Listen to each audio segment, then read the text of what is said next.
But welcome to our talk on reducing tech debt and increasing performance. We're going to provide a case study in automation, as Andy said today. My name is Alex Viale. This is Dan Toombs. But before I get into introductions, formal introductions, I just wanted to touch on a recent survey that I came across by McKinsey last year that touches on the importance of tech debt and how automation can help. So a number of CEOs were polled, CIOs rather, in the financial and tech industries about tech debt, and they found that around 20% on average of allocation of resources that are directed to developing new products actually wind up getting redirected to then address tech debt. So you can imagine, as a larger company, that can be hundreds of millions of dollars. And so it has massive implications for making sure you're staying on top of your tech debt and reducing that in any way you can. I'm going to skip ahead here to a quote by one of those CIOs who started to wrangle this problem, had a big problem, and kind of got it under control. He says, by reinventing our debt management, we went from 75% of engineering time paying tech debt tax to 25%. It allowed us to be who we are today.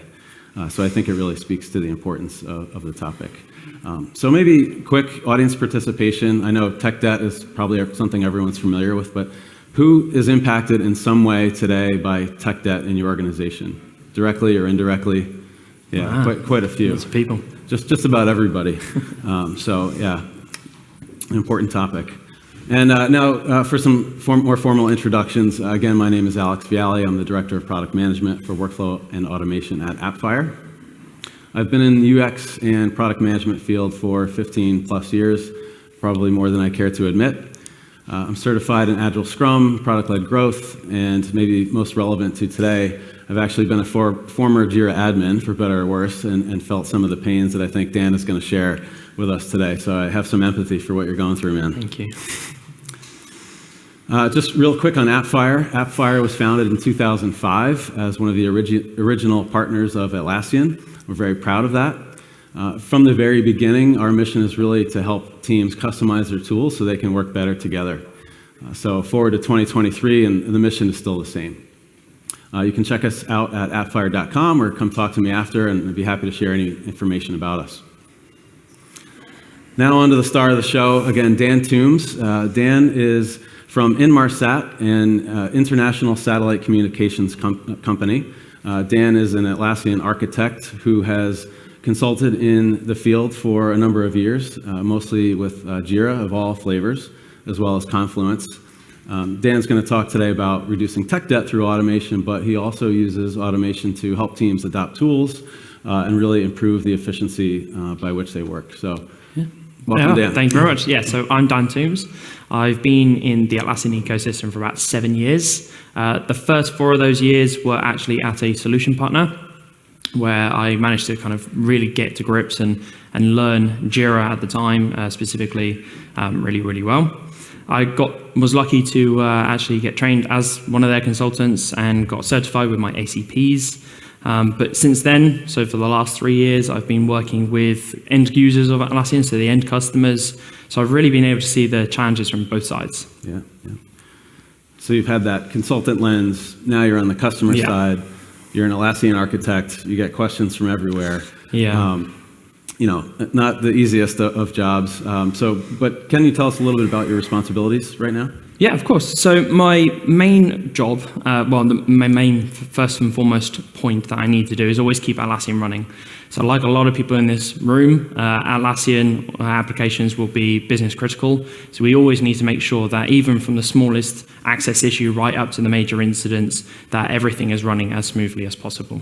But when we're not doing that as a team, we're proactively looking for where we can make those improvements, reducing tech debt, bringing new functionality to our end users. In this day and age, we cannot stand still, so we always have to look for where we can make improvements. We are made up of 5 cloud sites, a data center site, and a server, which I still don't know what to do with, but we'll get there eventually.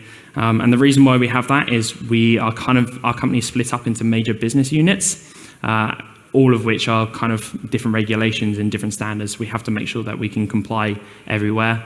But across all of them, we are software, business and operational teams, and project teams. So, real big mix. Yeah, quite a mix. So many locations, different business units. I'm imagining all kinds of different requirements that teams come at you with. So you're responsible for helping them, but also maintaining and scaling what you need to scale. What are some of the common challenges you face? The biggest one right now is probably regulatory requirements. That can be as simple as who can access the data or where that data lives, or it could actually impact you in terms of how you design your processes or the applications to run. The regulatory requirements can change, so we need to make sure that we are always compliant. Another big one, especially at the moment with the server end of life fast approaching for a few of us, I'm sure, migrations, they're a tricky thing anyway, and they are made much worse with tech debt. Things like scripts, over-reliance on certain apps, or just config that doesn't always compute in the cloud. So, we always need to make sure that we're taking care of that as much as possible. But finally, I think the most important challenge, which you see on day-to-day, is that tug-of-war between the flexibility of providing the functionality the end users actually want, and then managing that long term. It's a very fine line between the right and the wrong. Yeah. As a former Jira admin myself, I felt that tug of war, much smaller scale than I think you're dealing with, but it seems, as you said, every team comes to you with questions and ways they want to work, and help me do that, Dan. But at the same time, you have to maintain and scale this. And so difficult challenges, all made more difficult by tech debt. Tech debt's a term we hear a lot. It means different things to different people, potentially. So how do you define tech debt? For me, I would say that tech debt is anytime you're building reliance on people, skills, code languages, third-party marketplace apps, not just in the Atlassian ecosystem, but elsewhere. It could also be, carrying on legacy systems or legacy data. Anything that's increasing the risk of something going wrong.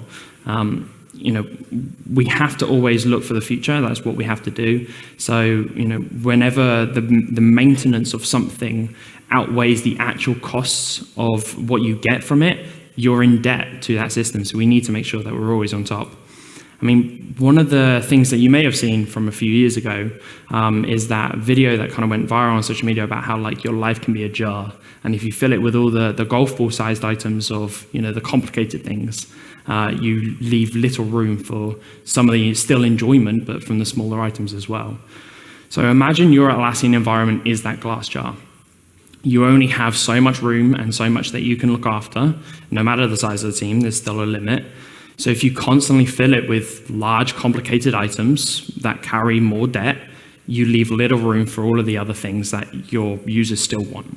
So, what we're about is trying to remove some of those large items. Yeah, I love the analogy. And earlier, we touched on, why tech debt matters from the McKinsey study and some of the impact there.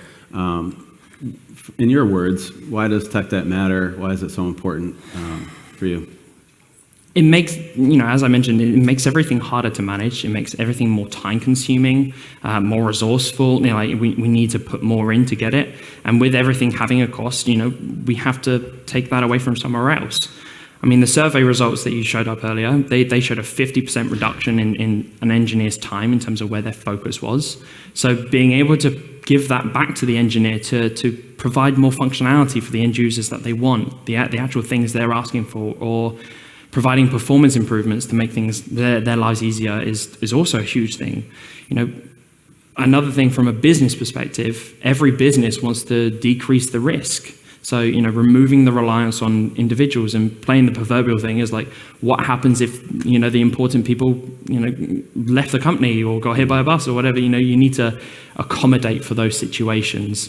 Having a modern environment where you are limited with the amount of legacy things you're taking through, makes a business more attractive to work for, and also you're reducing the friction between environments, so your customer experience is much better. Yeah, and I think one thing that the McKinsey survey hinted at, but didn't necessarily call out exactly, but if you're focusing 20, 25, whatever % of your efforts on tech debt, I have a product background, so I think about the customer and delivering value constantly to the customer. And so that's this friction of, I want to build value to the customer, but we have to get in and, do some tech debt, right? Yeah. And that's kind of the battle that we face. How do you, $1 million question here, right? How does Dan, how do you reduce tech debt? You have to proactively scan your environments. So you have to actually, give time and spend that time wisely to always looking for wherever you can and making those. But not only just finding them, still dedicating the time to, fix them and not just call that out. I mean, developers are actively encouraged to scan their code and find improvements, reuse components or whatever it is. We have to also take the same for the applications that, we use in them. Rewriting scripts using low-code, no-code alternatives is also a really good way of reducing tech debt because you're removing some of that reliance. Reusing config or standards across any application. But I think one really key one is probably still about training and support. We have to educate as many users as possible to strengthen the team, broaden who can look after things, and get a really good support network with with marketplace vendors in this case, where we need to always have the opportunity to fall back and ask more questions with support. Great. So you touched on the importance of low code, no code automation. We're on stage here because you're a user of one of Appfire's apps, JSU, or Automation Suite for Jira, that we'll get to in just a second. But can you say a little bit more about what's so important about no code, low code automation these days? Yeah, I mean, for me, it's huge, and it's something that I think we've seen go from strength to strength in the Atlassian ecosystem as well as outside for everywhere else. Gartner actually projected back in 2021 that no-code, low-code automation applications were providing a 23% increase in productivity. So that's a quarter of your time that you can be more productive or increase productivity due to it. So I think any chance we get to remove the technical debt from scripts that require code knowledge or code language skills, or maybe even reducing increasing the number of people that can look after things, because they're geared to more like if then that kind of statements and more people can look after it, it removes the reliance on individuals. And I think it's important to say that just because it may be easier to understand, it doesn't mean it's any less powerful. No code automation can still be incredibly useful, and because of all those things, you tend to be able to produce more, so more work is completed faster. Yeah, great. So just a quick plug for JSU by Appfire, as we're going to talk more in depth about it, but it is an entirely code-free automation solution for Jira that works alongside of native Jira. It's highly regarded. We're very proud by Jira admins in the network because of its ease of use, speed to get set up, and intuitive interface. And it has a lot of flexible workflow extensions. So that's all I'll say about it. If you want to learn more, come talk to me or check us out in the marketplace. Now, JSU alongside automation for Jira, native automation, it's a question that comes up. You use both together in a complementary way to reduce tech debt. How do they play together? Really, really well, actually. Sometimes you can see friction between the two, but we tend to see that actually they work very, very well together. We have in-house kind of a decent rule that kind of helps us with that as well, which is we will tend to use native automation, so the A4J stuff, from things like where you need certain triggers like off of custom field data or schedules or things like that. But anywhere where we have a predefined action, so going from status A to status B, and you're always doing those actions, we would always use JSU in that case. It's easier to make sure that we keep all of that kind of items together in workflow post functions or whatever, but it makes it easier to maintain in the long run, because if something does happen, and from time to time it does, it's one place to look. We know what, a ticket was going through from A to B, and we know where to look to try and find whatever that issue was. So I think it's really important. Yeah. Yeah. So obviously, we're not the only solution to help people automate and improve their efficiency and reduce tech debt. prior to bringing JSU on at your company, you were using let's call it a script-heavy solution that you actually replaced with Appfire's JSU. Can you say a little bit about that? Yeah, of course. So we were more script heavy. That was just kind of, again, a legacy thinking. We are, we're a team of developers, and at heart, it was easy just to pump in and go straight with the scripts. But long term, it started causing performance issues, especially when we had the amount we did on server, and obviously migrating it made it even harder. So one of the first things we did is to try and reduce it. So we brought on JSU and obviously had some of the A4J stuff as well. And by doing that, we actually removed about 98% of the scripts, which not only gave us more time back from maintaining all those scripts, but we actually found that we were able to increase the number of automations that we were able to look after for the same amount of debt, effectively, the same time for that management, because we moved a lot of things to no-code automations or easier things to get to learn. Yeah, makes a lot of sense. And at my previous company, I was a small company, and I was a product guy, and I became the default Jira admin, and I can't code, and there's a lot of people that are very grateful that I don't. But I was able to use, no-code automation to really, solve a lot of pains for myself as a Jira admin there. Yeah, so. Absolutely. Automation in action. So in case anybody's wondering in the audience, what's an example of automation that may help me reduce some debt? And I think you have an example here for us. I do, yes. So the backstory for this one was one of our dev teams came to us. Their backlog, and I'm sure they probably aren't the only ones, had a right mixture of of healthy tickets. So they're healthy requests. They were noticing they were getting loads more requests from the external teams for their resources, but those user stories weren't always in a good place. So they had to find a way of trying to manage it better. They did have a script that was running in the background, which would add a field to add data to a custom field, but it was kind of more about, does this field have data in, yes, no. So it wasn't, helping them entirely. So we kind of helped them out, and we kind of split away not only just their actual agile processes in terms of how they run as a team, but we also tried to improve some of the way that they can gatekeep at those requests coming into the team for a start. So we split them out and made it easier. So tackling the requests coming in order to get better tickets, well-defined tickets that the engineers were actually able to break down and go with, we made them a JSM portal form where they could, designate all the fields that they wanted on that form straight away. So it made sure that all the data was captured, due dates, priorities, whatever it was. They were able to get the information they needed. Still on the request, we then helped them with the workflow that you see up there. Everything would go into backlog. And then when the ceremonies would come around, they were able to move it to review and instantly decide of 3 routes. Do we need more information and push it back to the customer? Do we need to put it on hold because of certain other actions, maybe other projects going on? Or can we give it a resolution? If it was declined, we were immediately able to then, post a new comment onto the ticket using the post functions from JSU. And again, it helped standardize because the teams were able to just click a button and the system would take care of the rest, and it also helped with uniformity. But if it was accepted, we would then move it from kind of that requests area into the team's actual software project using the create a linked issue post function. And to again create the transparency, not only with the link, but we copied all that vital data into their backlog.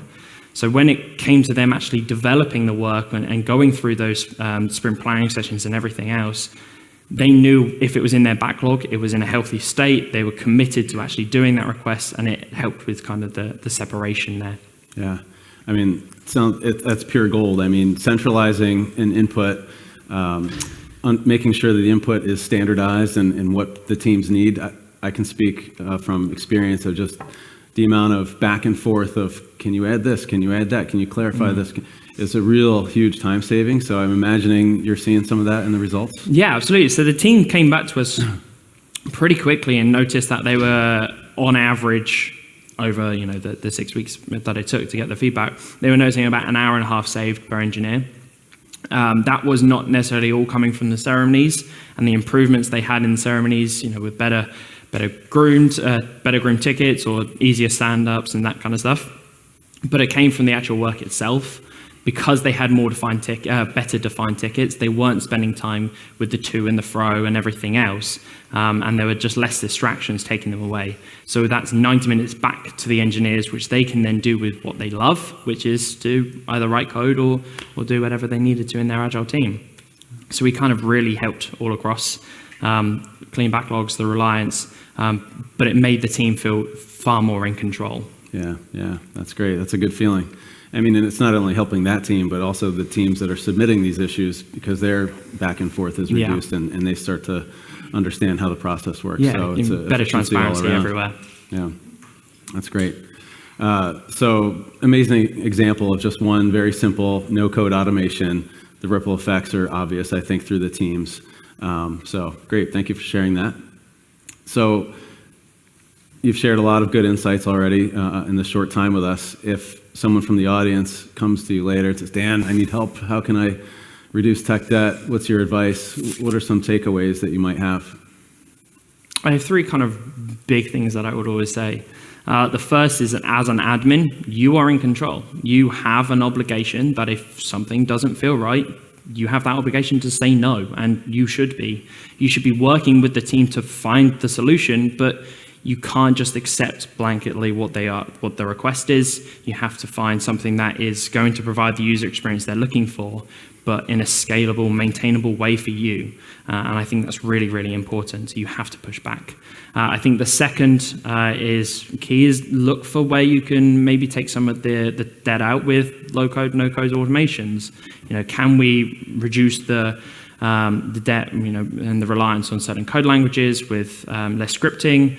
We can spread the load with no-code automations. We can delegate out to project admins or other people that can also create those. So with more people, the work is done faster, and we don't have to worry so much about other areas. I don't want to ever put anybody off automating. We should always automate where possible, but you have to bear in mind and build with scale in mind. And I think finally is that bespoke versus maintenance feel. So how much do we want to just give the free rein to the individuals and allow them to have and work in the way they want to? But also just thinking again with, we've got to maintain this as admins and things like that. So it's a really fine line. And it'll be different for every one of you in this room, for those that are the admins, and you have to kind of work out where you feel comfortable, where that line is. But we can always reuse and reduce with config and other things. We need to find that kind of area. Yeah, great advice. Great advice. I think you might have a lot of conversations after this talk here. So yeah, and one of my favorites is just the admin's ability to push back, because I think in past experiences I found that if each team has their own methods and tools, workflows to do things, people tend to move around teams, and then they find that they're in a situation that they're not familiar with, and they're not sure how to work within that. So you're helping people kind of standardize across it in that way too.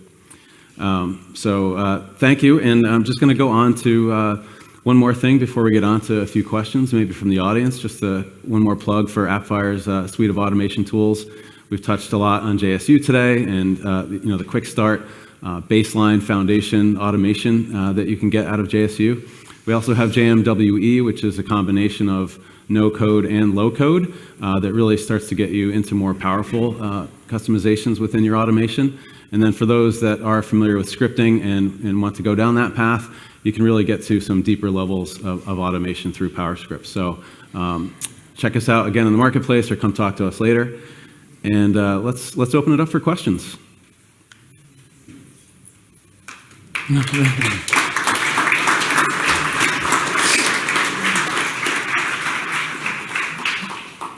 I think we have a traveling microphone here somewhere. Hello.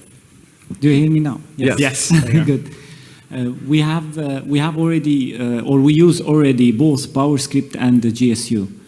The thing is, if we want to go and not write too much scripts in our company, it doesn't work for us with GSU because we cannot copy the assets field. In our company, we use assets to 100% in Jira Service Management. And when we moved from data center to cloud, we get to a big challenge. There we cannot copy these assets, actually. And this, for us, for example, if I use automation for Jira, today I can do it. But the problem with automation for Jira, you can click, you need to change from status to status. You cannot build it as a transition on the same status. Okay. So I must use the GSU, actually. But at the same time, these functionalities that we lost when we moved to cloud, it was a big things for us. Is there any things, for example, that you think we can do, or if Appfire want to implement this in future, near future? Yeah, I mean, I can say, so I know our product managers are listening to this and taking feverish notes as you're speaking about some of the challenges. So, thank you for sharing that.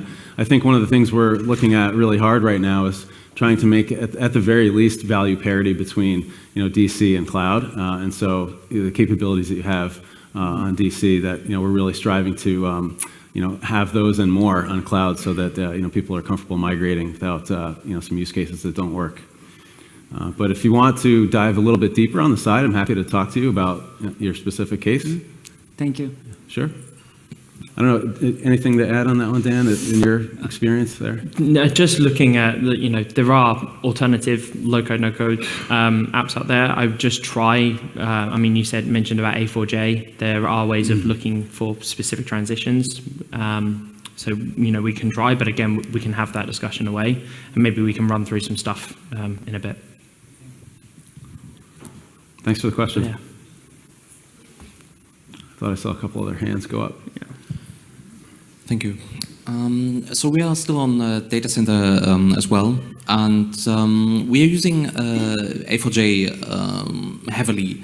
The thing that troubles us with these low-code or no-code solutions is moving from one stage to another, like from dev to test to prod, yeah? Transporting after we tested or after we developed. Do you have a good solution for that? Because right now we don't have a good workflow, and not at all an fully automated workflow for that. But we would love to have it. Okay, so an environment challenge going from one environment to the next. Do you come across this at all, Dan? I'm curious your take. The kind of when we're developing an automation, if we are developing it on like a dev platform or things like that, is you talking about like the A4J rules specifically, or?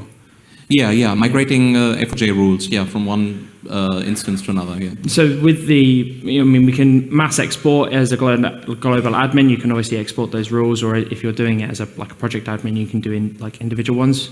Work with your admin to get them obviously imported again. There are some downsides of trying to do that. Obviously, if you're looking at particular statuses, the IDs will change. But it's a good way of kind of understanding the actual functionality and getting the statement in the right way. Unfortunately, there are just some limitations with A4J. Right. In terms of the IDs, you'll always need to redo those at the moment. Okay. Yeah. The IDs is exactly what I'm talking about. Yeah.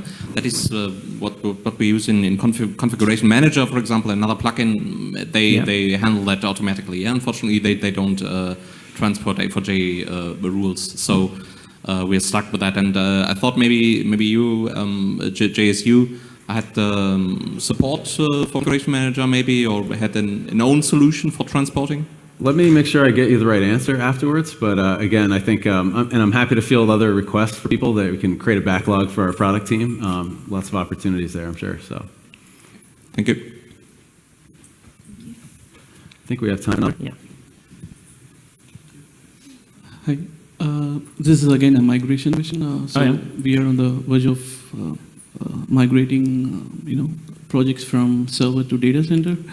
So we have a scenario where a lot of custom scripts from the script runner or in the workflow post functions, and also certain things related to the JSU as well. Those automations are also configured in the source instance workflow. So the problem we are having is basically when we migrate the project using Configuration Manager, the entire configurations comes into the instance, everything works fine, that's fine. But still, the workflow which is migrated, right, all the post function and the scripts which are in the source are not automatically transferred, right? Even though I'm not sure if this is the difference between script runner between source and script runner in data center. But what we need to do is we need to go through each and every post function step and just recreate the scripts as well as JSU conditions, whatever is in there. Now, for 1 or 2 workflows, it's okay, we do that. But if it's like, if you're talking about 20, 40 workflows or something like that, it's kind of a pain. So do you have any suggestions of handling these kind of scenarios? Are they script runner scripts? Or are they power scripts, sorry? Script runners, these are like Groovy scripts. Actually. Yeah, no, is that the app that you're referring to, though? I just wanted to make sure. Yeah. Yeah, okay. They can be challenging. They can be whenever you're doing migrations, and like you say, there are always challenges when trying to move scripts and things. There's no real kind of suggestion I've got right now. I would always try and look to see whether or not those scripts are, first of all, even required anymore. You know, are they providing the functionality that you originally intended with them? Can you change them into something easier to manage and maintain going forward with like A4J rules or JSU post functions and things? Or if they're just redundant, then there's one less thing you need to migrate. So I think the first thing is always just actually understanding your environment and seeing what you can get rid of. If you do make that decision, you need to move, then working through that test, you might find some areas. But again, we can have that discussion in a bit, and maybe we can work out an easier way for you. All right, thank you. Thanks a lot. I think we're at time. But I just want to please join me in a round of applause for Dan Toombs from Inmarsat for joining us today. Thank you very much. Thank you. Thank you very much.